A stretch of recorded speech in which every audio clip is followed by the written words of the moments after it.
Jésus-Christ a vécu sur la terre au milieu des mêmes épreuves, des mêmes tentations que nous. Il a vécu sans péché, il est mort pour nous. Et maintenant, il s'offre à prendre sur lui nos péchés et à nous donner sa justice.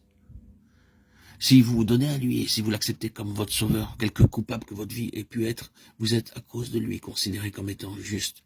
Le caractère de Jésus-Christ est substitué à votre caractère et vous avez accès auprès de Dieu comme si vous n'aviez jamais péché. Et il y a plus. Jésus change votre cœur. Il y habite par la foi. Ces rapports avec Jésus par la foi et cette reddition constante de votre volonté à la sienne, il faut les maintenir. Tant que vous le ferez, il produira en vous le vouloir et le faire selon son bon plaisir.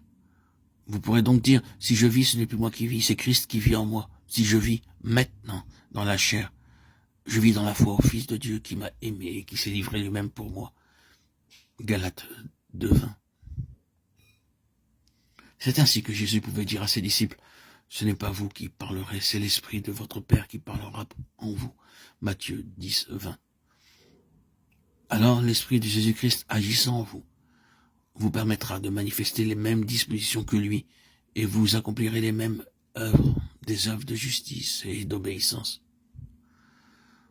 Nous n'avons donc en nous absolument rien dont nous puissions tirer vanité. Nous n'avons aucun sujet de nous glorifier. C'est sur la justice de Jésus qui nous est imputée, sur celle que son esprit produit en nous et par nous, que reposent toutes nos espérances. Quand on parle de la foi, il y a une distinction qu'il ne faut pas perdre de vue. Il y a un genre de croyance essentiellement distinct de la foi. L'existence de Dieu, sa puissance et la véracité de sa parole sont des faits que Satan lui-même et ses anges, dans leur fort intérieur, ne peuvent nier. La Bible nous dit, les démons le croient aussi, et ils tremblent, Jacques 2,19. Mais ce n'est pas là de la foi. La foi, celle qui agissante par la charité et qui purifie l'âme, n'est pas une simple adhésion à la parole de Dieu. C'est la reddition complète entre les mains du Sauveur de notre cœur et de toutes ses affections. C'est par le moyen de cette foi-là que l'âme est transformée à l'image de Dieu.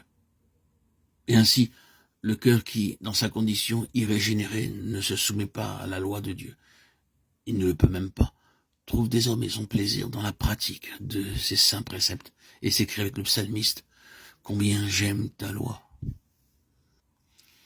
Elle est tout le jour l'objet de ma méditation. Psaume 119, 97. Et la justice de la loi est accomplie en nous, qui marchons non selon la chair, mais selon l'esprit. Romains 8, 4.